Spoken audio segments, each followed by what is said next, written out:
Mari kita sama-sama menyatukan hati untuk beribadah kepada Tuhan dengan menaikkan satu pujian. Tuhan, ajarlah aku bukan hanya menjadi pendengar, tetapi menjadi pelaku firman. Kita naikkan dengan segenap hati kita. Tuhan, ajarlah aku bukan hanya menjadi pendengar, beriku hati yang taat untuk menjadi pelaku firman. Tuhan, ajarlah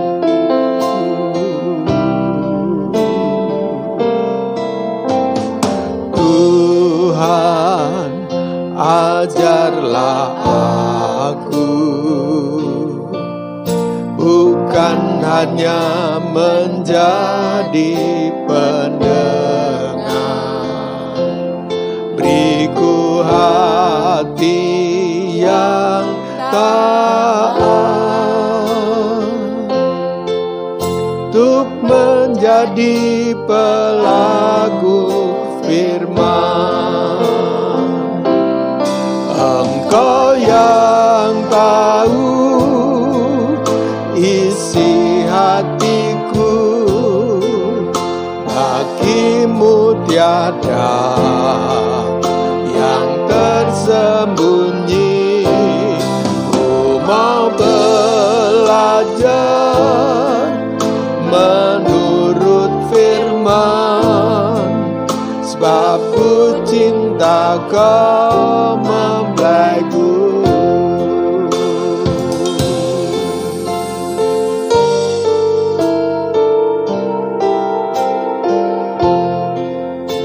Tuhan, ajarku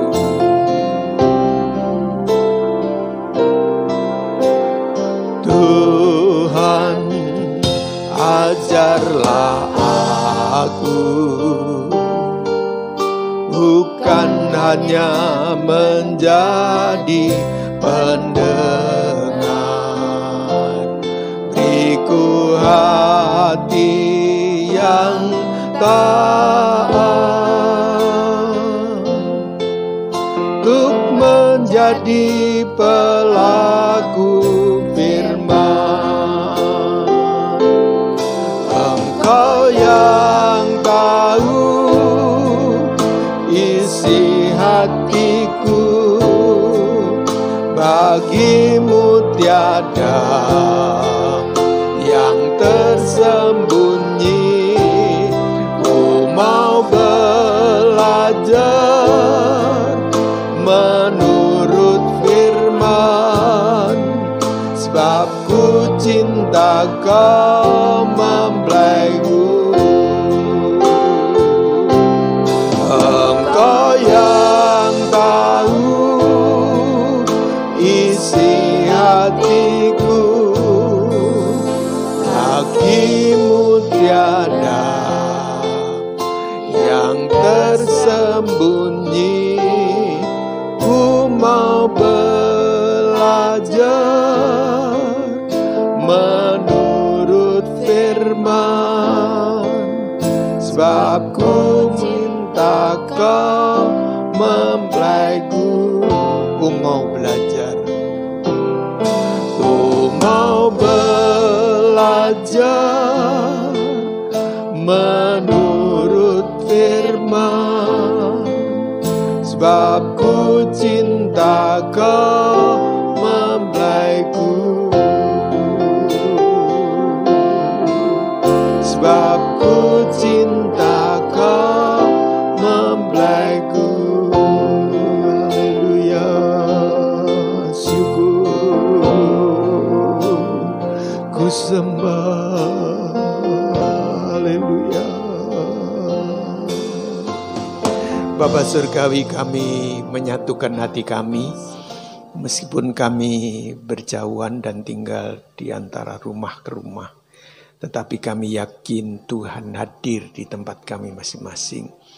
Dengan kekuatan kuasa Roh-Mu menyatukan kami dalam ibadah pada hari ini. Mohon urapan Tuhan, sukacita dari Tuhan, juga hikmat Tuhan yang akan membuka kebenaran firman-Mu, sehingga kami bisa menangkap, mendengar, dan menerima segenap firman Tuhan untuk kami taati dan kami lakukan dalam hidup ini. Sebab waktunya sudah sangat dekat. Tuhan, kami bersyukur yang Engkau memimpin dari awal sampai akhir firman-Mu disampaikan. Di dalam nama Tuhan Yesus Kristus kami mohon urapan Tuhan. Kalau ada pekerjaan kuasa roh-roh jahat yang akan mencuri kebenaran firman Tuhan, kami tolak dalam nama Tuhan Yesus Kristus. Urapan Roh Kudus menolong dan memberkati kami semua. Dalam nama Tuhan kami Yesus Kristus, kekasih kami panjatkan syukur dan doa ini. Mari kita semua yang percaya katakan amin. Puji Tuhan. Shalom. Puji Tuhan. Dalam gambar itu kita lihat manusia, Bapak Ibu anak, itu berkomunikasi di era digital. Bagaimana kita tahu? Lihat, itu ada laptop komputer. Jadi zaman sekarang ini sangat berubah dengan zaman biasanya. Ya, next kita lihat. Di akhir zaman, firman Allah akan dipelajari, pengetahuan akan bertambah, namun kesesakan hidup melanda dunia. Tetapi orang-orang yang beriman dilindungi oleh Tuhan. Kita bisa lihat di dalam kitab Daniel, ribuan tahun yang lampau diramalkan tentang akhir zaman. Tapi engkau Daniel, sembunyikan segala firman itu. Meteraikan kitab itu sampai pada akhir zaman. Jadi sebelum akhir zaman tidak banyak orang tahu tentang Alkitab. Banyak orang menyelidikinya. Pengetahuan akan bertambah. Luar biasa. Ini dinyatakan. Nanti kalau dunia hampir kiamat. Sementara ini Daniel tutup dulu. Tapi nanti besok buka. Semua orang akan menyelidikinya. Ayat 1 dikatakan, pada waktu itu juga akan muncul Mikhail, penghulu malaikat, pemimpin besar itu, yang akan mendampingi anak-anak bangsamu. Dan akan ada satu kesesakan yang besar, seperti belum pernah terjadi sejak bangsa-bangsa sampai pada waktu itu. Jadi kesesakan yang kita hadapi sekarang ini belum pernah terjadi dari zaman dulu. Ini diramalkan pada akhir zaman terjadi tentang itu. Tetapi pada waktu itu bangsamu akan terluput. Yani barang siapa yang didapati namanya tertulis dalam kitab itu. Jadi dijamin oleh Tuhan. Penghulu malaikat menjaga kepada kita. Nah, next kita lihat. Sekarang ini orang berhubungan satu sama lain tidak lagi pakai surat, tidak lagi pakai telepon kabel di atas, kayak tidak lagi gitu. Tapi komunikasinya itu digital. Apa sih yang disebut digital? Lihat tuh pancarannya naik ke langit. Dari langit dipancarkan gelombang-gelombang. Itu penggunaan internet dapat berhubungan secara global. Jadi melalui internet itu manusia berhubungan sedunia. Kemana saja. Coba cucu saya di Inggris. Saya biasa, halo Vanessa, how are you? Di Inggris, ada yang di Australia, di mana saja. Ini namanya penggunaan internet dapat berhubungan secara global, mendunia. Ini loh, zaman sekarang ini. Saya ini orang yang tidak terlalu pandai teknologi ini. Tetapi mau nggak mau saya mesti ngikuti, tanya sana, tanya sini. Sebab memang udah zamannya begini. Next kita lihat. Sekarang kita lihat mashalat, itu artinya bahasa Indonesia yang biasa dipakai oleh kelompok-kelompok berasal dari bahasa Arab. Masalat itu artinya manfaat, gunanya. Segi positifnya itu apa? Dari komunikasi di era digital, berlandaskan internet ini, gunanya, manfaatnya apa? Bisa terhubung secara global. Oke. Apalagi? 2, mereka yang terisolasi dapat berhubungan dan terhibur. Zaman sekarang kan zaman isolasi. Karena tadi dikatakan kesesakan besar belum pernah terjadi di dunia ini. Maka manusia itu mesti menjaga diri. Pandemi ini luar biasa. Ini salah satu kesesakan terbesar yang belum pernah terjadi di seluruh dunia. Makanya manusia itu diisolasi. Di sini nggak boleh. Saya tadi muter-muter. Nggak bisa melalui Mustafa balik lagi, saudara. Sebab diisolasi di mana-mana, dirintangi, dijaga, nggak boleh masuk. Ya, mereka yang terisolasi itu misalnya kena COVID, nggak boleh berhubungan.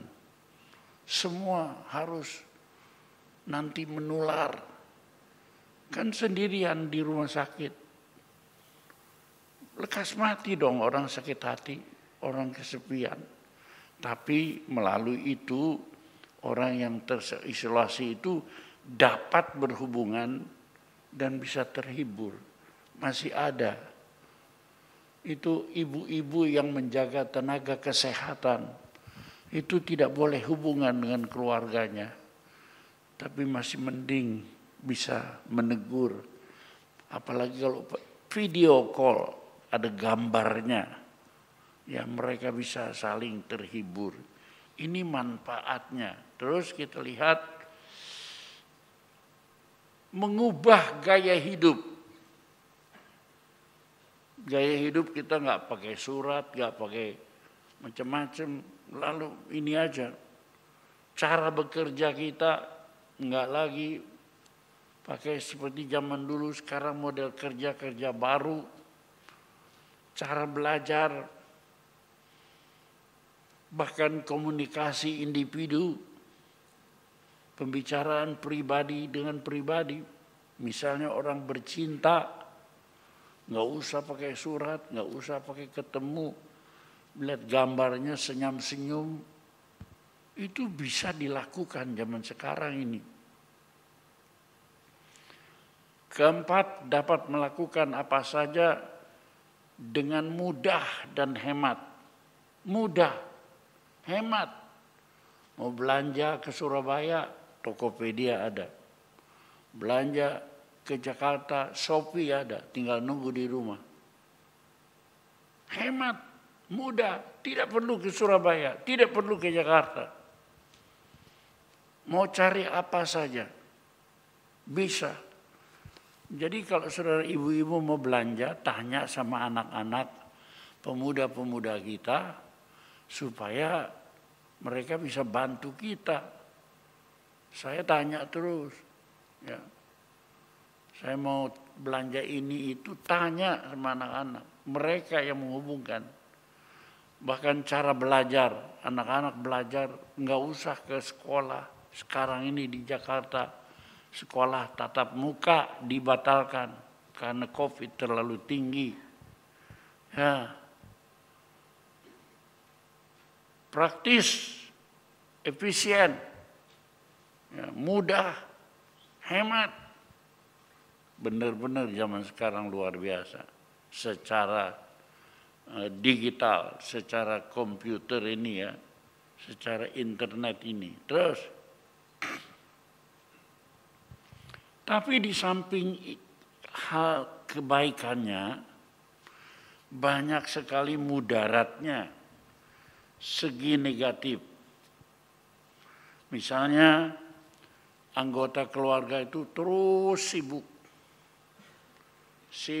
perhatikan kepentingan dirinya masing-masing. Terus yang malam, pagi, petang. Komunikasi dalam keluarga rendah. Suami tidak lagi banyak bicara kepada istri. Istri pun tidak. Karena semua buka HP. Ya, baik komunikasi maupun hiburan. Andin ada di sini, saudara kalian. Ada semua. Orang menari ada di sini, orang menyanyi ada di sini. Jadi hubungan suami istri, hubungan keluarga itu sangat rendah. Mutunya sangat murah, tidak baik. Suami istri membisu. Kalau ngomong basa-basi seperlunya, sebab semua tertuju ke sini. Ya. Apalagi next. Kesadaran diri dalam relasi keluarga merosot. Kalau dulu suami istri itu banyak ngomong, sekarang banyak sibuk. Omongnya ke sini aja, keluar, ke dunia luar. Ke luar negeri, ke Jerman, ke Eropa. Sehingga harapan menjadi keluarga ilahi itu jauh daripada yang dikehendaki Tuhan. Kita sudah menjadi keluarga duniawi, terjerumus.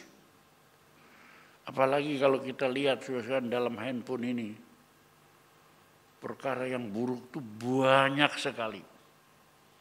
Dulu kita menjaga anak-anak umur 12 tahun ke atas sampai 17 dengan nasihat, dengan marah, dengan rotan. Sekarang nggak bisa dibuat begitu. Tiap orang sudah biasa. Percabulan, persundalan, perzinahan, hubungan seksual, segala macam yang buruk itu belajar dari sini. Jadi ibu-ibu mesti sadar anak-anakmu 12 tahun ke atas itu sudah lihat perzinahan, percabulan. Nggak bisa dilarang. Kalau dia mau coba-coba itu oleh karena mereka sudah mahir di sini. Sementara ibu bapaknya tidak tahu mereka tuh asik belajar dari sini. Ini semua mudaratnya, kejelekannya saudara kalian. Ya, next kita lihat. Tapi sekarang kita sebagai keluarga Kristen itu dibentuk Tuhan dengan mengikuti citra gambar Allah. Jadi kita ini bapak, seorang suami kawin dengan seorang istri menyatu itu. Sedaging. Kemudian hasil sedaging itu menurunkan anak. Bapak, ibu, anak. Ini gambaran daripada Allah Tritunggal. Karena itu keluarga Kristen itu diarahkan, diatur, dan dikembangkan menurut gambar Allah juga. Jadi kita tanpa sadar manusia itu punya tubuh, punya jiwa, punya roh. Menyatu. Manusia itu ada suami, ada istri, anak. Itu menyatu. Ini gambar Allah Bapa, Allah Putra, Allah Roh Kudus. Menyatu, saudara sekalian. Kalau kita lihat ini ayat berikutnya nih. Ya, ketika itu Tuhan Allah membentuk manusia dari debu tanah, menghembus napas hidup ke dalam hidungnya. Demikianlah manusia itu menjadi makhluk yang hidup. Oke, hidup. Terus, Tuhan Allah berfirman, tidak baik kalau manusia itu seorang diri. Aku akan menjadikan penolong baginya yang sepadan baginya. Diberi istri, suami diberi istri. Laki-laki sendirian, bingung. Kasih istri, tenang. Ya. Kemudian kita lihat dari sini beranak, bercucu, berkembang biak. Jadi dalam keluarga itu ada segitiga, suami, istri, anak. Ini menjadi satu kesatuan. Ya, jadi komunikasi ini, saudara rasa nggak anak orang tidak sama anak sendiri? Anak sendiri itu rasanya mau dilindungi begitu rupa, menyatu. Papa, mama, anak itu udah disatukan, nggak boleh terpisah. Dari mana datang perasaan itu? Ya dari Tuhan. Sebab kita ini tercipta menurut gambar Allah, saudara sekalian. Sebagaimana Allah Tritunggal, Bapa, Anak, dan Roh Kudus itu. Tubuh, jiwa, roh itu menyatu secara harmonis. Begitu juga kesatuan suami, istri, anak itu enggak sama orang lain. Ini satu kesatuan bersatu secara harmonis, saling membela. Kalau anak kita diganggu orang, sama dengan diri kita diganggu. Jadi hubungan kasih dalam keluarga itu berlandaskan gambar Allah. Allah Tritunggal, harmonis. Sama dengan roh, jiwa, dan tubuh kita. Ya itu dia gambar-gambar itu. Ya luar biasa itu. Next kita lihat. Berfirmanlah Allah, baiklah kita menjadikan manusia menurut gambar dan rupa kita. Jadi kita mesti menyadari bahwa Allah itu menciptakan kita itu menurut gambar Allah. Ketritunggalan Allah. Dan Allah menciptakan kita secara jasmani, punya tubuh, punya jiwa, punya roh, secara rohani. Ini Tuhan yang menciptakan kita ini, tidak seperti hewan. Supaya mereka itu berkuasa atas ikan di laut, burung di udara, atas ternak, atas seluruh bumi. Dan atas segala binatang yang melata dan yang merayap di bumi. Jadi manusia itu ditakdirkan seperti Allah, berkuasa. Apa yang tidak dikuasai manusia? Ikan paus yang besar-besar itu ditangkap manusia, kemudian dimasukkannya kapal, dikeringkannya airnya, dipasangi mesin, pasangi alat monitor di sirip-siripnya. Jadi akhirnya paus itu kemanapun perginya bisa dilihat di komputer, layar komputer. Oh dia ke sana, dia kemari, dia ke utara, dia ke selatan. Dikuasai. Ikan-ikan di laut dikuasai.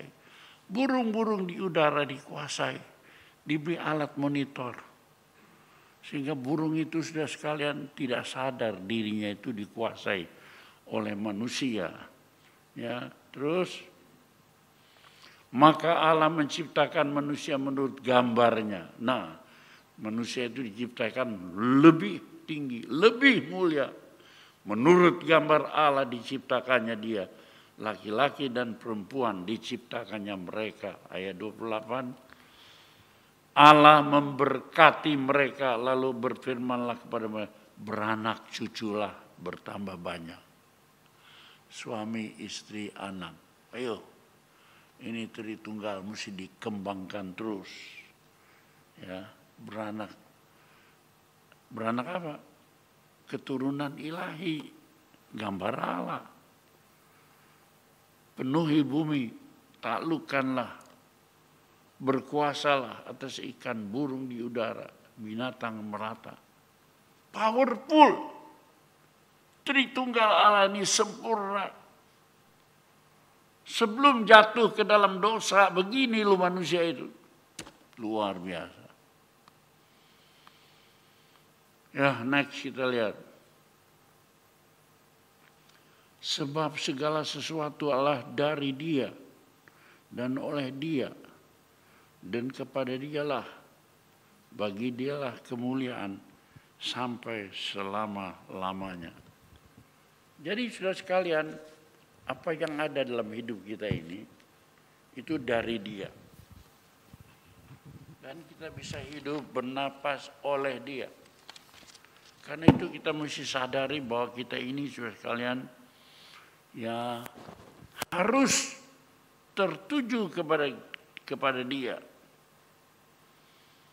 Ini keluarga Kristen saudara sekalian. Ya, keluarga yang menunjukkan keberhasilan sebuah keluarga itu menjadi wadah di mana tiap-tiap pribadi anggota keluarga itu harus menyadari panggilannya. Bapak, ibu, anak, remaja, pemuda punya panggilan dan tanggung jawab kepada Allah. Jadi keberhasilan sebuah keluarga itu menjadi wadah.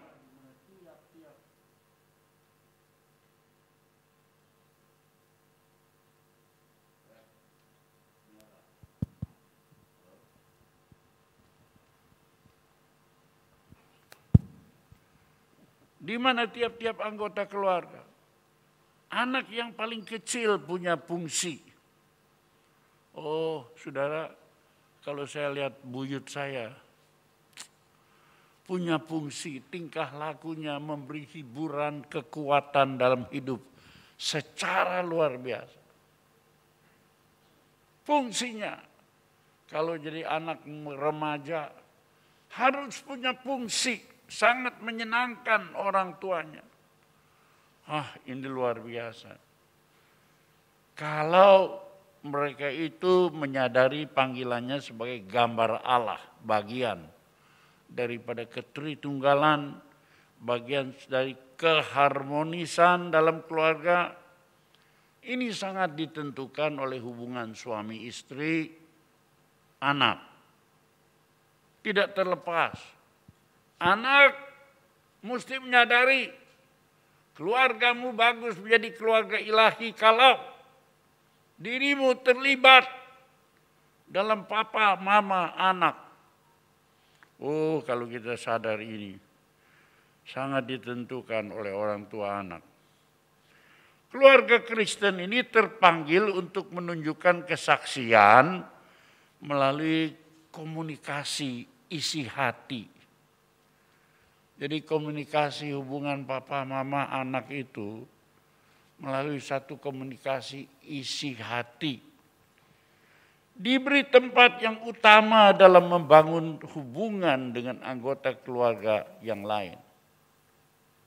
Ingat loh, bapak, anak, bapak, istri, bapak, ibu, anak harus punya hubungan komunikasi hati, saudara sekalian. Bukan komunikasi basa-basi biasa saja kalau perlu makan, kalau perlu uang, harus secara luar biasa. Harus menunjukkan kesaksian melalui komunikasi isi hati. Diberi tempat yang utama dalam membangun hubungan dengan anggota keluarga yang lain. Saya tadi malam memeriksa betul arti kata passion. Kalau fashion itu pakaian, passion. Saya sering melihat passion. Apa itu sebenarnya? Passion itu artinya gairah. Passion itu bersemangat. Passion itu satu spirit bercita-cita supaya kita ini mencapai sesuatu. Jadi istri mempunyai gairah untuk menciptakan keluarga ilahi, hubungan suami istri. Istri begitu, suami begitu, anak pun mesti mempunyai passion, gairah, semangat di dalam keluarga untuk menciptakan keindahan-keindahan hidup. Aduh, saya hadir di dunia sampai saat ini untuk menciptakan hubungan keluarga dari hati. Agar setiap anggota keluarga itu punya passion, cita-cita, gairah, semangat. Saya harus mencapai ini semua. Tiap-tiap pribadi merasakan fungsi keluarga sebagai oasis, sebagai pusat kesegaran. Kalau saudara di padang gurun Arab sana berjalan pakai unta. Unta itu bisa lewat, kuda nggak bisa. Binatang lain nggak bisa. Kenapa? Unta itu punya tangki air. Sudah bisa lihat ya, unta itu di sini ada pungguk. Ada unta pungguk 1, ada unta pungguk 2. Itu tangki air. Sehingga dia berjalan sepanjang padang gurun itu. Dan kalau dia sudah kelelahan, maka tiba-tiba dia melihat sebuah pohon kurma, kemudian banyak pohon kurma yang lain. Ternyata di situ ada oasis, sumber air yang membuat pohon kurma itu hidup. Di situ sudah sekalian, orang yang lelah berjalan, manusia kah, hewan kah, sudah sampai di oasis itu sudah sekalian diberi minum, diberi kesegaran, diberi kepuasan. Si untanya juga begitu, si manusianya juga begitu. Jadi fungsi keluarga itu seperti oasis. Pusat kesegaran dan kedamaian, sumber air yang memberi tenaga di tengah padang gurun kehidupan. Kehidupan di padang gurun, banyak sekali masalah, banyak sekali kesesakan. Jadi kalau keluarga itu seperti keluarga dunia, tidak sepeduli satu sama lain, hancurlah keluarga itu. Kita lihat bapak yang nyeleweng, punya perempuan lain lagi. Ibu yang ketangkap basah dengan laki-laki yang lain. Anak yang sudah berzina, bernarkoba, segala macam sekalian. Itu karena dalam rumah tangganya tidak ada oasis. Tidak ada kedamaian. Tidak ada sumber kehidupan. Tapi kalau kita ini menemukan oasis, pusat kesegaran dalam hidup keluarga itu, di tengah padang gurun kehidupan, maka apa yang menjadi kesedihan keluarga harus menjadi kesedihan semua anggota keluarga. Apa yang menjadi sukacita salah satu anggota keluarga harus menjadi sukacita. Lihat kalau anak kita lulus sekolah, sukacitanya luar biasa. Tapi itu harus menjadi sukacita besar seluruh keluarga. Luar biasa. Cucu saya yang di Inggris itu lagi pulang ke Singapura. Tapi sudah tahu dia diisolasi. Ditaruh di sebuah hotel, orang tuanya mesti bayar selama 21 hari. Bukan main-main. Kalau di sini seminggu, makanya COVID-nya main terus. Di sana 21 hari. Enggak boleh pulang ke rumah. Saya sedih sekali mikirkannya. Di situ dia belajar, di situ dia sendiri, semua sendiri. Tapi untungnya ada alat komunikasi modern tadi itu untungnya. Jadi meskipun dia kesepian, masih bisa hubungan. Baru keluar hari Sabtu kemarin setelah 21 hari. Saya lihat, saya pangling gitu kan. Enggak mengenali cucu saya itu. Kenapa? Jadi gemuk, montok. Jadi apa? Wajahnya kayak orang lain. Timbangannya naik. Saya bilang, semua Kristen pamannya bilang, gua gak kenal sama kamu nih. Ya. Sebab di hotel itu kerjanya cuma diem, belajar, makan 3 kali sehari. Itu dibayar sekian ribu dolar Singapura oleh bapaknya. Makan tidur, kulitnya jadi putih saudara sekalian. Karena nggak berjemur. Tadi malam saya lihat mereka kumpul keluarga di mana? Di pantai. Waduh, di pantai Singapura, seberangnya ada kapal-kapal laut. Hati saya bilang, aduh luar biasa. Merdeka, terus langsung ke pantai. Ini gaya Singapura. Tapi mereka itu boleh mempunyai oasis hubungan keluarga yang luar biasa. Menimbulkan sukacita besar. Sehingga sukacita satu anggota keluarga itu yang pulang menjadi sukacita serumah. Sampai pembantunya ikut sama-sama sukacita. Ikut piknik, ikut makan bersama di pantai. Itu pembantu pun ya itu seperti keluarga. Bersama-sama. Luar biasa saya lihat. Saudara yang ingin lihat fotonya di pantai, tanya istri saya. Mereka berkumpul ya. Nah, ini keluarga Kristen. Manusia yang dibentuk dalam gambar Allah itu menyatu secara harmonis, saudara sekalian. Sekarang kita lihat komunikasi kasih dalam keluarga Allah. Jadi bukan cuma komunikasi biasa, tapi komunikasi kasih. Ini kita mesti meningkatkan. Adakah dalam keluarga kita itu ada komunikasi kasih? Ya. Jadi setelah next kita lihat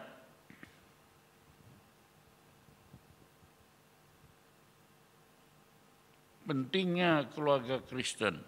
Belum sampai ke situ. Komunikasi kasih, mana itu? Mundur. Kejadian 1 ayat 26 sampai 28. Komunikasi kasih. Balik lagi kayak tadi. Komunikasi kasih dalam keluarga Allah itu berlandaskan citra Allah. Dalam kehidupan keluarga satu kesatuan yang sesuai sebagaimana Allah Tritunggal, kesatuan yang harmonis ya. Kejadian 1 tadi sudah. Kebahagiaan itu bukan bergantung pada anak-anak. Sebab anak itu adalah hasil persekutuan suami istri. Hadirlah anak. Nah, ini saudara sekalian. Tapi ingat, anak itu bukan milikmu. Banyak orang tua rasanya ini anak milik saya, lupa bahwa anak itu adalah karunia Tuhan. Dan kita mesti bertanggung jawab kepada Tuhan. Itu bukan milikmu. Itu milik titipan dari Tuhan.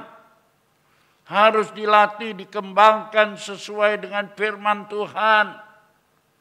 Baru anak itu berfungsi sebagai keluarga ilahi. Kalau ada anak-anak yang tidak berfungsi, kalau ada remaja, pemuda yang tidak berfungsi, itu disebabkan orang tuanya tidak melatih sesuai dengan kehendak Tuhan. Ajari mereka dalam nasihat Tuhan, dalam kehendak Tuhan. Ini harus diadakan begitu, Zan.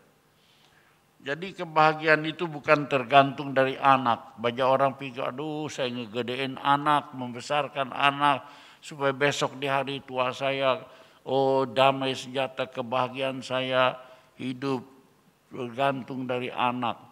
Banyak orang tua menanam itu sehingga banyak hasilnya nol. Membesarkan anak supaya anak besok membalas budi. Anak itu merasa dituntut jiwanya, rohnya, malah kabur, malah jauh Tapi kalau kita mendidiknya dalam kasih sayang, ya berlandaskan yang luar biasa, maka Tuhan sendiri yang menjadi sumber hidupnya. Itu anak akan menjadi luar biasa. Kepada Dia kita bergantung. Untuk Dia kita hidup. Bagi Dia hidup kita ini kita tujukan. Kita ulangi Roma 11 ayat 36. Sebab segala sesuatu adalah dari Dia,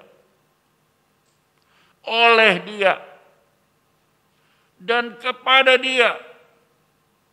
Bagi Dialah kemuliaan sampai selama-lamanya. Kalau setiap orang anggota keluarga, suami, istri, anak-anak, sadar betul ayat ini, segala sesuatu adalah dari Dia, oleh Dia, kepada Dia, bagi Dia segala kemuliaan.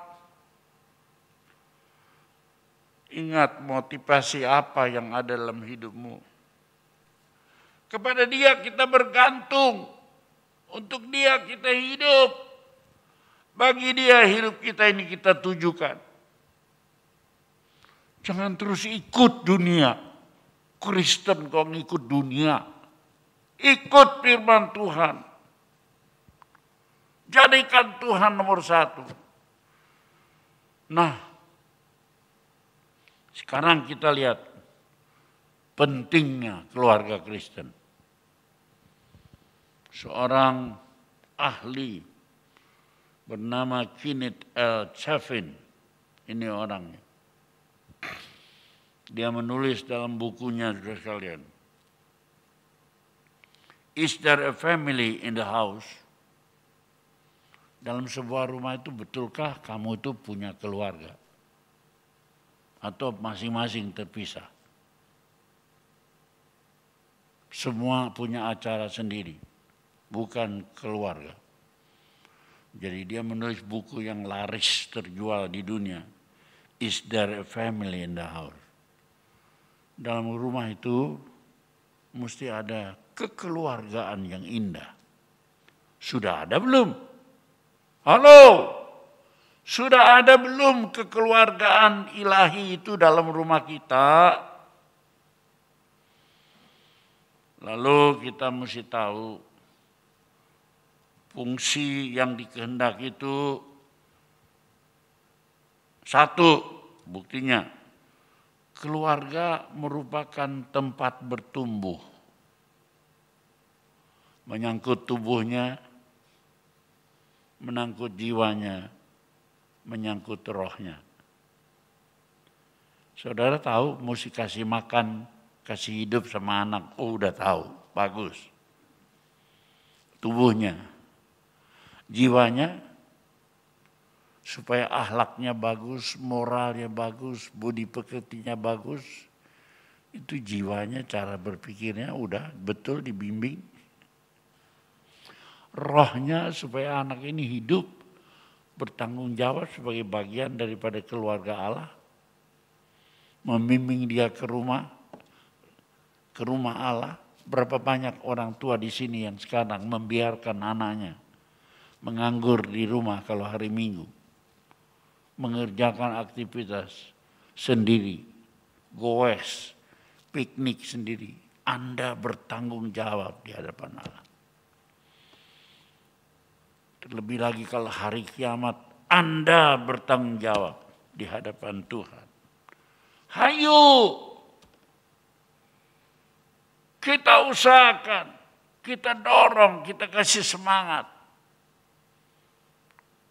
Kalau tidak, kita marahin.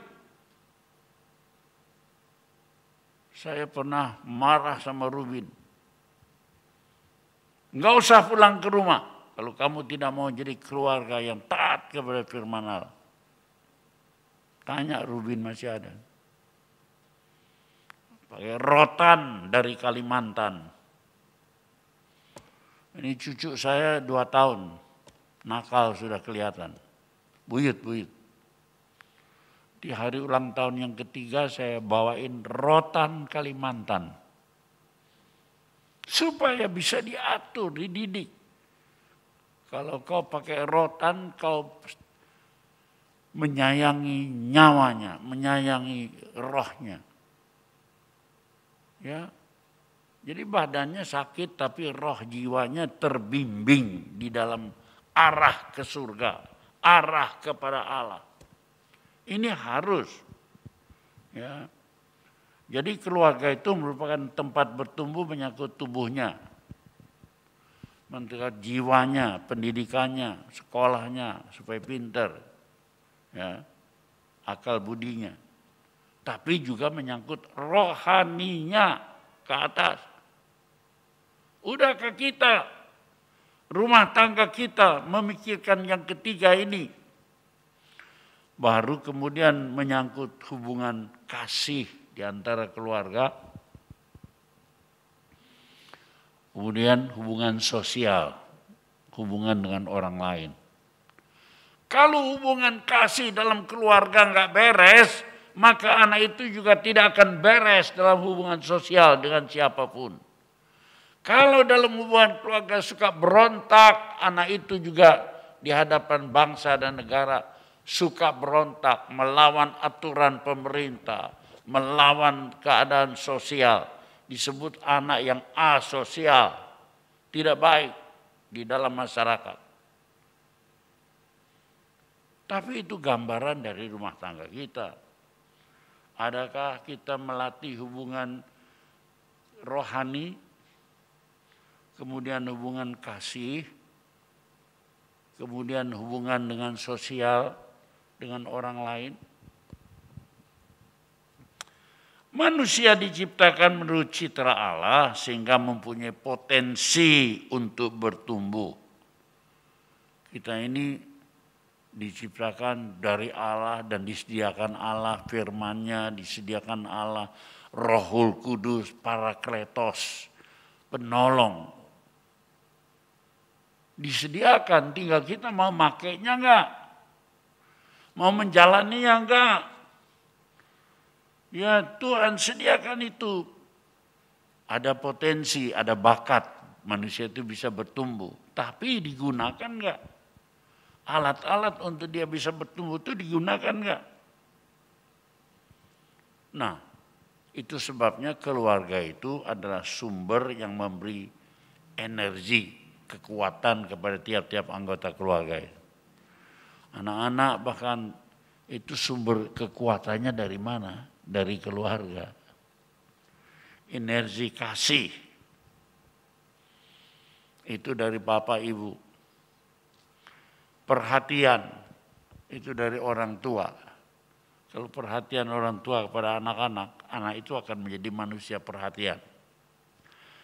Kalau perhatian orang tua itu minim, kecil, hampir tidak peduli, asal tumbuh, asal kasih makan, badannya tumbuh, jiwa rohnya tidak tumbuh, maka saudara komunikasi, energi kasih itu juga nol. Jadi anak yang kurang ajar, anak kurang ajar itu karena bapaknya kurang ajar kepada bapak di sorga. Kalau kita tunduk kepada bapak di sorga, anak kita tunduk pada kita. Saya gambarkan. Jadi mulai sekarang mesti mengerti ya, kalau ada anak kurang ajar, itu sebab kita kurang ajar sama Bapa di sorga. Kalau kita hormat baik, maka sesungguhnya anak itu akan tunduk. Karena menerima inersi, kelimpahan kekuatan kasih, kekuatan perhatian, kekuatan tekad, komitmen. Dia lihat komitmen tekad ayah ibunya untuk memelihara hidupnya, untuk memperjuangkan hidupnya. Wah, dilihat loh. Anak saya, Nyok Jonathan Adi, seorang dokter, tapi untuk mengantarkan anaknya kuliah, dia tiap hari Senin itu mesti mengantarkan sejauh berapa itu. UI itu di Bandung, di Jakarta, ada di daerah apa itu, Depok ya. Mengantarkan. Kemudian menyewakan apartemen, tinggal bersama temannya. Hari Sabtu pulang lagi, dijemput lagi, terus. Itu jauh. Dia lihat tekad orang tuanya, waduh. Komitmen orang tuanya, setia, teguh untuk anak-anaknya maju itu sekalian. Maka anak-anak itu besok ya melihat bahwa dirinya berada dalam satu lingkungan yang kondusif. Lingkungan yang paling kuat yaitu lingkungan keluarga, harus kondusif, harus baik untuk bertumbuh dalam segala hal ke arah Kristus, bukan ke arah dirimu. Kau tumbuhkan anakmu ke arah dirimu, supaya jadi pinter, supaya jadi kaya, supaya besok balas budi. Namun saya udah tua, anak kasih makan saya, anak jaga saya. Itu menanam ke arah dirimu. Dan seringkali orang tua menjadi kecewa. Air susu dibalas dengan air tuba. Atau tidak membalas budi. Tapi kalau kau tanamkan ke atas, kau sendiri harus taat kepada Tuhan, bukan kurang ajar. Maka anak-anakmu akan taat kepadamu juga. Ya, sebab kau menanamkan ke arah Kristus, bukan ke arah dirimu. Yang kedua, keluarga merupakan pusat perkembangan semua aktivitas. Jadi anak kita itu perkembangan semua aktivitas itu harus di dalam tangan orang tua, ayah ibu. Mengembangkan karunia masing-masing. Saya melihatnya, cucunya saudara Kwecin Toko Murni. 3 orang main gitar memuji Tuhan. Masih kecil. Saya pikir ini hal yang luar biasa. Mereka main musik 3 orang. Memuliakan nama Tuhan. Saya senang. Sebab ini dikembangkan dalam segala hal. Ya. Dalam keluarga setiap orang bebas mengembangkan karunia-nya.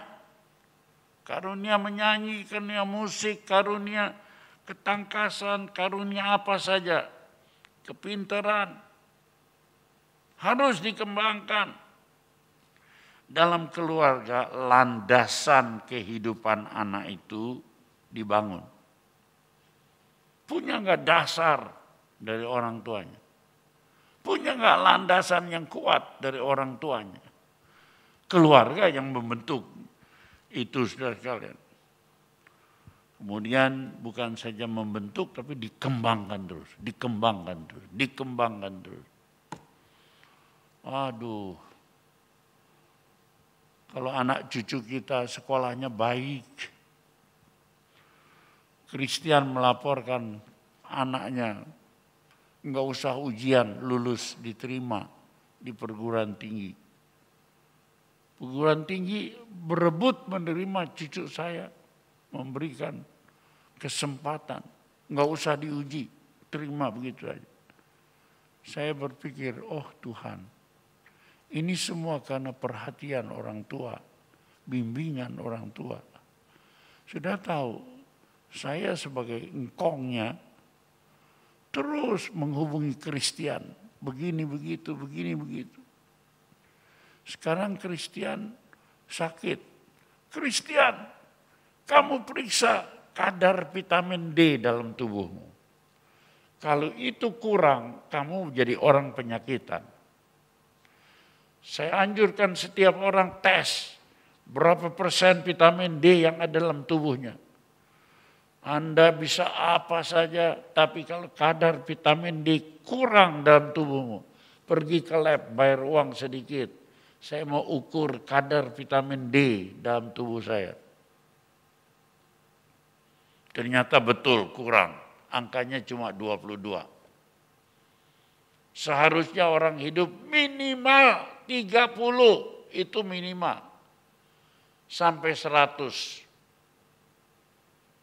Jadi kalau saudara nanti pergi ke lab ya, kadar vitamin D Anda itu kurang, ya, beli vitamin D yang 5.000 atau 10.000.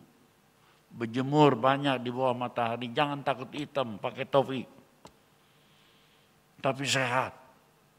Sebab kadar vitamin D itu mesti vitaminnya dimakan dan dibantu oleh sinar matahari. Kemudian saya bilang, kamu Tian, pasti kamu punya asam urat. Ada orang suka emping di sini, emping. Oh, itu sumber asam urat yang tinggi ya. Suka makan bebek di sini, makan lemak-lemak, minyak-minyak. Itu sumber daripada asam urat. Saya bilang, oh enggak, asam urat saya baik. Berapa Tian? 5,1. Hah? Enggak betul. Kamu punya alat itu mesti diperiksa. Seringkali alat elektrik itu macet 5,1. Itu omanya ada di situ. Jadi kamu mesti pergi ke lab. Alatmu itu tidak baik. Diperiksa di lab berapa?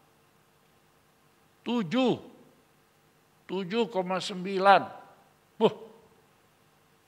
Tinggi sekali. Dia baru bilang, iya Pak.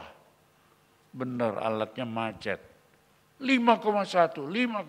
Tapi angkat tangan gak bisa. Wah. Saya ingatkan vitamin D3 dalam tubuhmu ya. Harus minimal 35. Saya ingatkan yang suka cekot-cekot, linu-linu, urat kecepit. Bukan, itu asam urat. Belum tentu asam uratnya dicek ya. Itu sampai begitu saya perhatikan. Dan saya menang 2 poin. Apa yang saya duga benar. Mesti perhatikan begitu sama anak-anak kita. Jauh, kita ada handphone, kontak dia. Apa yang terjadi, lihat. Hasil lab dikirim ke sini. Saya baca, waduh benar. Kalau kita perhatian begitu, itu anak sudah besar loh, 47 tahun. Udah jadi bapak itu. Tapi singkong tidak pernah membiarkan. Perhatian penuh. Jadi semuanya itu pusat perkembangannya itu dari kita. Memang saya tidak berkata semua orang memperhatikan seperti saya memperhatikan cucu buyut. Tapi paling tidak bapak ibu harus menanamkan perhatian yang kuat. Sedemikian itu saudara kalian. Ketiga, keluarga merupakan tempat berteduh saat badai-badai kehidupan melanda. Enggak ada tempat berteduhan bagi anak-anak kita, bagi suami, bagi istri.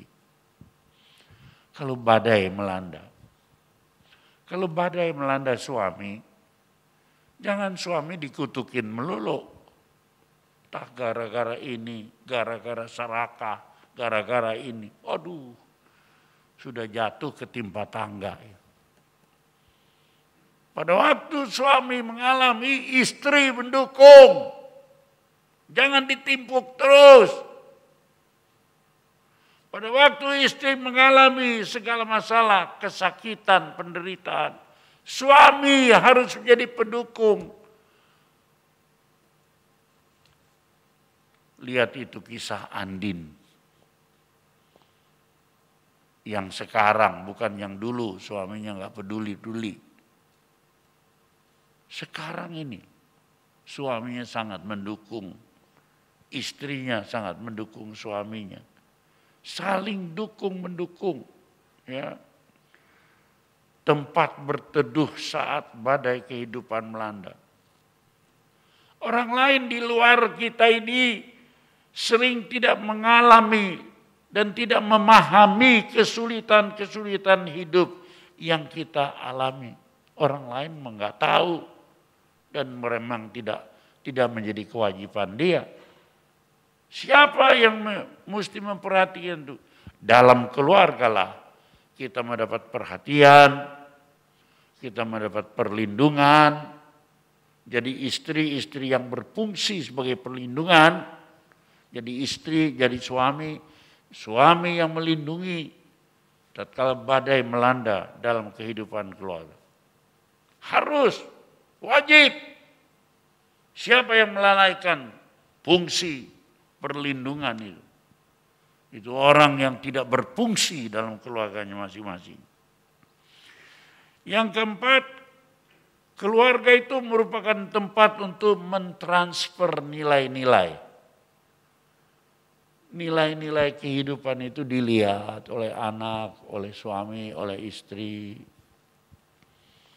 Jadi mereka itu belajar. Nilai apa yang pertama?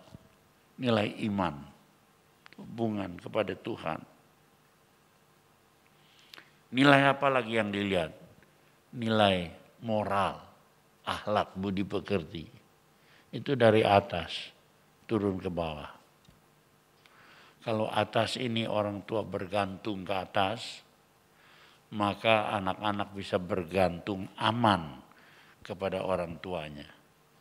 Tapi kalau orang tua nggak bergantung ke atas, ya, anak-anak tidak bisa bergantung kepadamu. Nilai-nilai kehidupan yang indah, nilai iman, nilai moral, akhlak, budi pekerti, tingkah laku, itu harus ditransfer, diturunkan kepada keluarga kita, pada anak-anak kita. Jadi keluarga itu seperti laboratorium. Kalau orang sakit, periksa darah, periksa apa, bagaimana kadar lemak, bagaimana kadar gula, itu laboratorium tahu. Nah, kita juga keluarga itu seperti laboratorium hidup, ya. Bagi setiap anggota saling belajar apa yang baik. Itu harus, ya, mentransfer nilai, belajar hal-hal yang baik satu kepada yang lain. Dan yang kelima, keluarga merupakan tempat munculnya permasalahan. Tidak ada tempat yang paling banyak permasalahan kecuali dalam keluarga. Pakai truk terus karena dekat. Kalau jauh enggak. Tapi juga keluarga itu tempat yang paling indah untuk memecahkan masalah. Jadi anak itu dilatih untuk menghadapi hidup. Kalau kamu menghadapi hidup begini, nah kamu sudah belajar di rumah, tempat munculnya masalah, kamu juga sudah belajar di rumah bagaimana memecahkan masalah ini. Anak kita bukan saja pintar, tapi lincah dalam kehidupan untuk menghadapi masalah. Sebab dia sudah belajar masalah dalam rumahnya, dan kemudian bagaimana memecahkan masalah. Waduh, maka itu orang-orang atau keluarga yang berpusatkan Kristus adalah keluarga yang ahli dan yang pasti dapat menyelesaikan semua masalah. Karena kita saling belajar. Ingat ini, kalau saudara mau tertawa di hari tuamu, lakukan ini dalam keluarga. Terakhir, next. Untuk mencapai kehidupan keluarga ilahi, Tingkatkan selalu komunikasi ke atas. Tingkatkan komunikasi horizontal kepada anggota keluarga. Sehingga tercapai suasana surgawi. Tingkatkan ya. Kita lihat ayatnya. Dalam Markus 12 kita semua sudah tahu, kasihi Tuhan Allahmu. Kemudian ayat 31, kasihi sesamamu manusia seperti dirimu sendiri. Kasihi sesamamu manusia seperti diri sendiri. Kalau kita bisa mengasihi Tuhan, kita bisa mengasihi sesama manusia. Tapi lebih daripada itu kita bisa membaca dalam Yohanes 15 sampai 21 bunyi yang demikian. Inilah perintahku, yaitu supaya kamu saling mengasihi seperti aku telah mengasihi kamu. Wah, ini berat. Kalau saling mengasihi itu biasa. Tapi kalau saling mengasihi seperti aku telah mengasihi kamu. Yesus mengasihi kamu sampai rela mati di salib. Rela berkorban. Mengasihi dengan satu kerelaan berkorban. Wah, ini luar biasa. Kalau saudara begitu, kasih itu berkorban. Bukan kasih itu tuntut-tuntut, saling menuntut. Ngomongnya kasih. Tapi saling menuntut, salah sedikit hukum. Kasih itu berkorban seperti Kristus mengasihi kamu. Nah, baru kita akan mencapai Roma 14 ayat 17 berkata demikian. Ini yang kita capai. Kerajaan Allah bukan soal makan, minum, tapi soal kebenaran, damai sejahtera, sukacita oleh Roh Kudus. Ini tiga tingkat. Nomor satu, kalau kita mencari kebenaran, ya, maka nomor dua akan timbul damai. Dan nomor tiga, sukacita. Cari kebenaran lebih dulu. Sumbernya ada di sini kebenaran. Firman itulah kebenaran. Jalan hidup. Kalau sudah ada kebenaran, pasti damai, peng'an, ayem lan tentrem, karto raharjo. Tapi lebih daripada ayem, lebih dari damai, sukacita. Ini tiga tingkat. Kebenaran, damai sejahtera, sukacita. Luar biasa. Mulailah. Bentuklah dalam keluargamu apa yang disebut mezbah keluarga. Doa keluarga itu dibentuk benar-benar. Ya. Saya sangat mendorong ini, kalau enggak sudah teori aja. Praktekkan bentuk mezbah keluarga. Jangan mulai dari bapak atau ibu, siapa yang suka menangkap firman Allah, boleh mulai, boleh dari bapak, boleh dari ibu, boleh dari pemuda, bentuk. Kalau papa belum ikut, pemuda dua sama pemudi mulai. Kalau belum bisa di meja makan baca renungan harian sedikit. Atau ayat satu paragraf. Berdoa bersama, no Bible, no nasi goreng. Tidak baca kitab, tidak makan ya nasi goreng. No Bible, no breakfast. Mulai dari meja makan. Tambah lagi anggota keluarga yang lain. Tambah lagi anggota keluarga. Yang paling susah itu kadang-kadang bapak. Padahal bapak itu paling perlu. Bapak-bapak, bertobat engkau. Kau yang harus bertanggung jawab, tapi kau yang tidak melaksanakannya. Paling bagus itu bapak, diwakili oleh ibu, diwakili oleh pemuda-pemuda, remaja-remaja. Kalau kau membentuk itu, mulai ya di meja makan. Dipraktekkan, jangan masuk TV keluar sini. Dipraktekkan dalam hidup. Oh, saya akan melihat keluarga yang luar biasa. Suasana surga yang indah akan datang padamu. Tuhan memberkati. Tuhan Yesus, kami bersyukur Engkau berkati setiap anak-anak-Mu sekaliannya. Tuhan, yang lemah Engkau memberi kekuatan. Mereka yang sakit hari ini disembuhkan oleh Tuhan sendiri dalam nama Tuhan Yesus Kristus. Yang susah dihiburkan, yang jalan buntu dibuka jalan. Semua hal yang sukar Tuhan menolong sehingga tidak ada yang mustahil. Sehingga kami keluar bukan hanya menjadi pemenang, bahkan lebih dari orang-orang yang menang oleh karena Kristus yang mengasihi kami.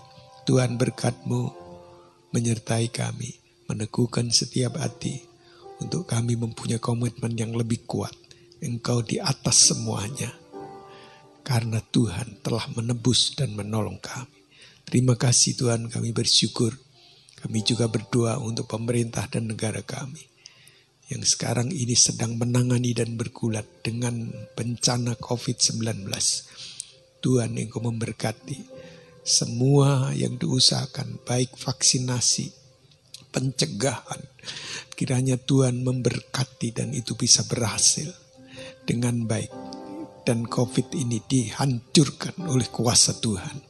Tuhan Yesus memberkati Bapak Presiden, Wakil, dan semua kabinet kerja. Supaya semua bekerja dengan giat.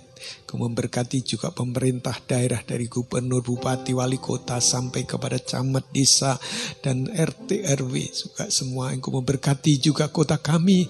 Tuhan, Engkau memberkati supaya di dalam keadaan kami mengeterapkan PPKM.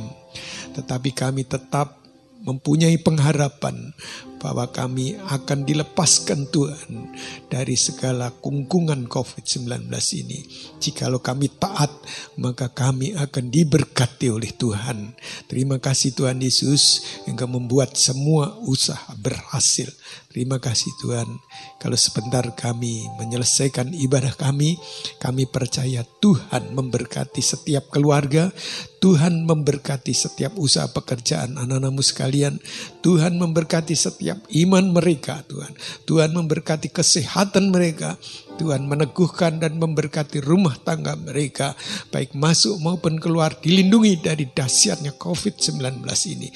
Tuhan menolong dan memberkati kami, sehingga kami mau mengakhiri ibadah kami dengan menadahkan tangan dan membuka hati untuk menerima berkat dari Tuhan sendiri. Saudaraku yang kekasih, bukalah hatimu, terimalah limpah berkatnya dari Allah Bapa Surgawi. Kasih sayangnya dari Tuhan kita Yesus Kristus, juga persekutuan kuasa Roh Kudus yang akan menerangi dan menuntun hidupmu mulai dari hari ini sampai selamanya, sampai Maranatha Tuhan datang. Dalam nama Tuhan kami Yesus Kristus, mari kita semua yang percaya katakan amin. Tuhan Yesus memberkati.